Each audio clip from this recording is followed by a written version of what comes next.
Hi, I'm Laura. Today, I'm going to tell you my story. Have you ever felt like life was finally perfect, only for someone to come along and fix what wasn't broken?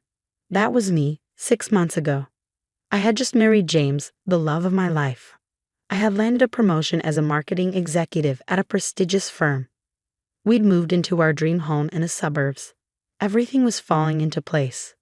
Then came the dinner invitations. "Honey, Mom and Dad are coming over again tonight," James said, poking his head into my home office as I polished my presentation. "Again? That's the third time this week. Dad just misses me, that's all." I knew exactly what Frank, my father-in-law, missed: control. He had opinions about everything, particularly about a woman's place in the home. That evening, his voice boomed through the kitchen the moment he arrived. "Laura, darling, working late again." He shook his head in mock disapproval. "Tisk, tisk." "Actually, I just got promoted," I said, forcing a smile.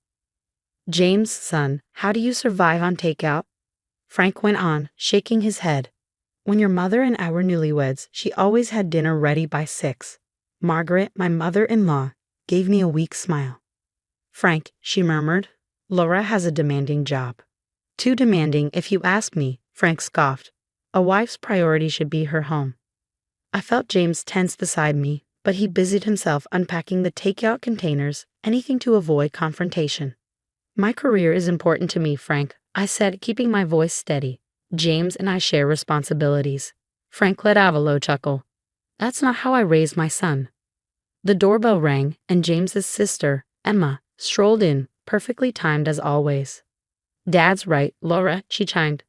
"I manage my boutique part-time so I can maintain a proper home." "Didn't your mother teach you traditional values?" "My mother taught me to be independent." "Which is admirable," Frank cut in.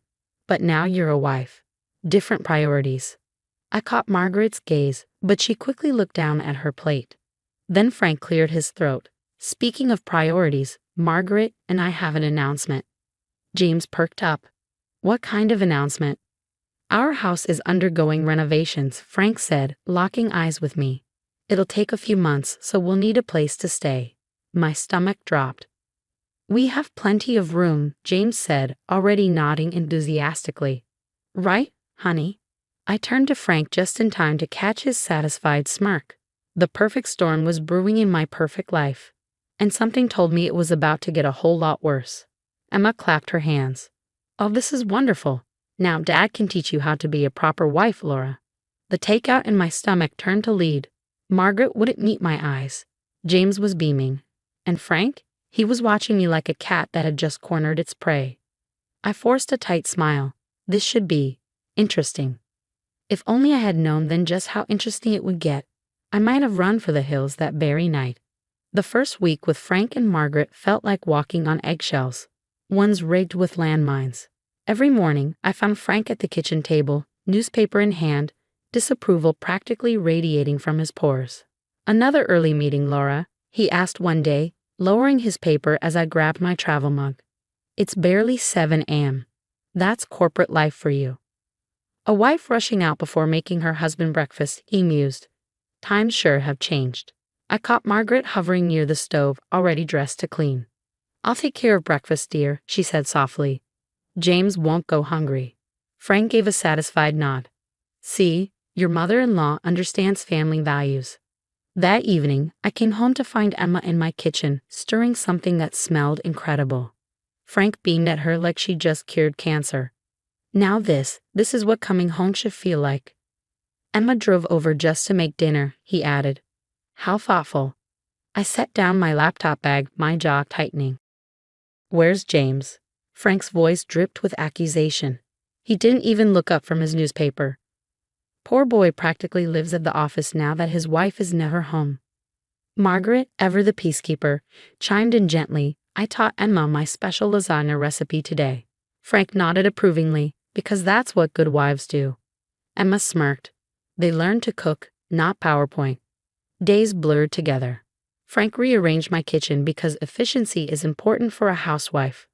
He started scheduling family dinners without checking my calendar, and every declined invitation earned me a lecture about priorities.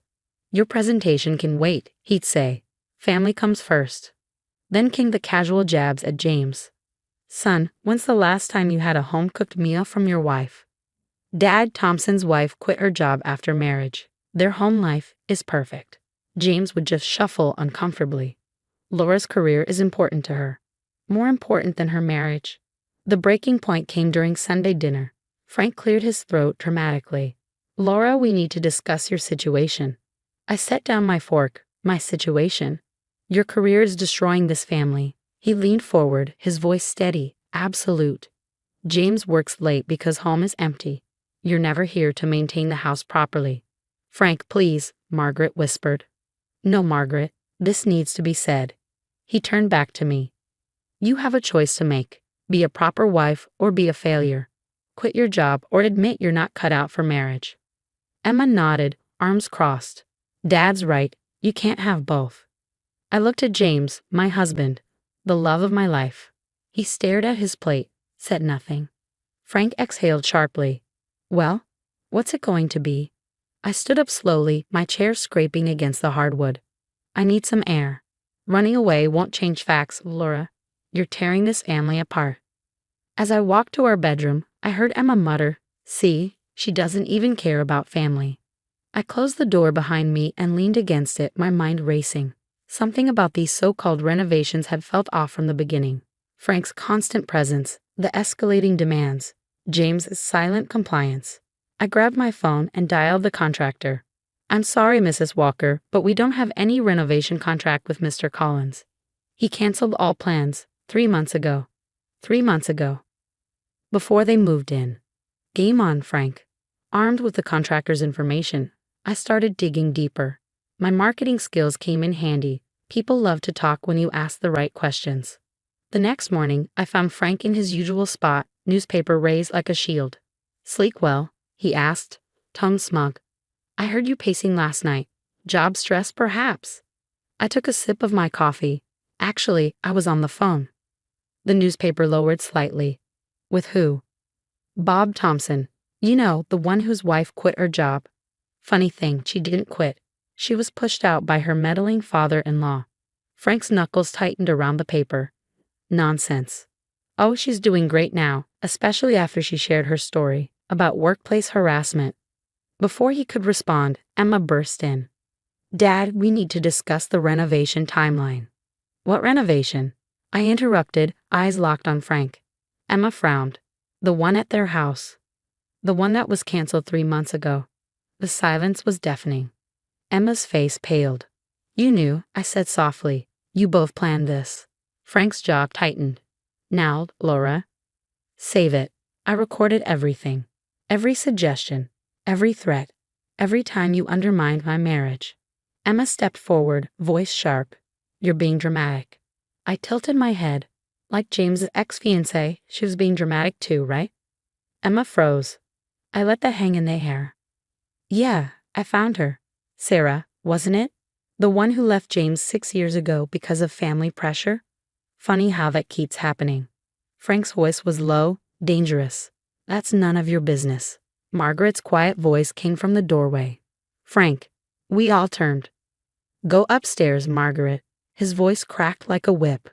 But Margaret didn't move. Her hands trembled, but her voice was steady. I can't watch you do this again. Emma gasped. Mom? Margaret took a breath. Your father, he's done this before. Not just with Sarah.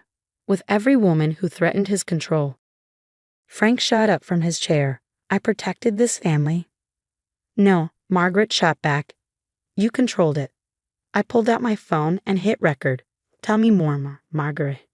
And she did. Years of manipulation. Careers sabotaged. Relationships destroyed. All to maintain Frank's perfect family image. I turned to Emma. Does James know? Margaret sighed. James sees what Frank allows him to see. Emma's voice was barely above a whisper. Sarah didn't leave because of cold feet. She left because Dad threatened to ruin her law career. Margaret nodded. Just like he's trying with you, Laura. Frank slammed his fists against the table. This discussion is over. I smiled. Actually, it's just beginning. I picked up my phone. I'm hosting a dinner tomorrow night. James' entire business circle will be there. Partners. Clients? Everyone. Frank's face darkened. You wouldn't dare. Watch me. I leaned in. Oh, and Frank. I invited Sarah. She's very excited to finally tell her story. Emma inhaled sharply. You'll destroy this family. I met her gaze, unflinching. No, I'll save it. I turned to Margaret. There's a guest room at my friend Lisa's place. Pack a bag. Frank's face twisted in fury. Margaret, don't you dare. I already did. Her voice was quiet, but firm. This morning. I watched Frank's world crumble in real time. 35 years of control, undone in 30 minutes. Oh, and one more thing, I added. Those recordings, already backed up to the cloud. Try anything tonight, and they go public tomorrow. I helped Margaret gather her bags, but Emma hesitated. Laura, wait. Her voice was shaky. There's more you should know.